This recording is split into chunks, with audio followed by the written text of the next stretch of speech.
দেখলেন তো মাননীয়া ভোটের রেজাল্ট। আপনি বলেছিলেন না স্টেজে দাঁড়িয়ে, একটা কমিউনিটি যখন দল বাঁধে না তখন 12টা থেকে 13টা বেজে যায়। দেখলেন একটা কমিউনিটি দল বেঁধে কিরকম বিজেপিকে জিতিয়ে দিল। আপনি তো চাইলে পারতেন অভয়ার বিচার দিতে, আপনি তো চাইলেই পারতেন 26,000 শিক্ষক শিক্ষিকাদের চাকরি ফিরিয়ে দিতে, আপনি তো চাইলেই পারতেন হরগোবিন্দ দাস চন্দন দাসের মৃত্যুর পর তাদের পরিবারের সাথে থাকতে, আপনি তো চাইলেই পারতেন সেই সকল নিপীড়িত হিন্দুরা যারা এক জায়গা থেকে অন্য জায়গা পালিয়ে বেরিয়েছে নিজের ঘর ছেড়ে নিজের বাড়ি ছেড়ে তাদের সাথে থাকতে পাশে থাকতে, আপনি করেননি। আপনি চাইলেই পারতেন সরকারি কর্মচারীদের সামান্যটুকু ডিএ দিতে, যে ডিএ না দেওয়ার জন্য আপনি কোটি কোটি টাকা খরচা করেছেন, আইনের দ্বারস্থ হয়েছেন। সেই কোটি কোটি টাকা খরচা না করে আপনি সেই সব সরকারি চাকরিজীবী মানুষদেরকে অল্প অল্প করে হলেও ডিএ দিতে পারতেন, আপনি দেননি।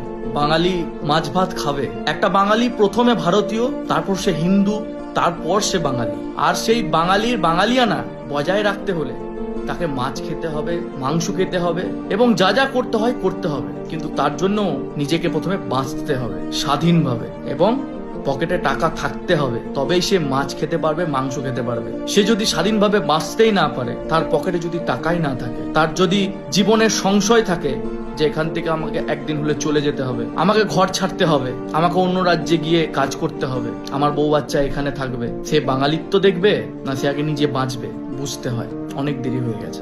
এই জয় কি শুধু বিজেপির জয়? না, এই জয় সেই সকল 26,000 শিক্ষক শিক্ষিকাদের জয়, এই জয় অভয়ার মায়ের জয়, এই জয় সেই সকল নিপীড়িত ভীত অত্যাচারিত হিন্দুদের জয় যারা ওই মুর্শিদাবাদ থেকে পালিয়ে এক জায়গা থেকে অন্য জায়গায় আশ্রয় খুঁজেছিল, সেই স্কুলের মধ্যে আশ্রয় খুঁজেছিল দুমুঠো ভাত খাওয়ার জন্য, বাঁচার জন্য। অন্যায় যে করে তার থেকে বড় দোষী হচ্ছে যে সয়ে অন্যায়। আপনি অন্যায়গুলো ক্রমাগত সয়ে গেছেন। আপনি চাইলে এগুলো সলভ করতে পারতেন, আপনার কাছে যথেষ্ট পাওয়ার ছিল, কিন্তু আপনি করেননি। আজ মানুষ তার জবাব দিয়েছে। ভালো লাগবে আপনাকে আবার সেই বিরোধী দলনেত্রী হিসাবে দেখতে। ভালো থাকবেন মাননীয়।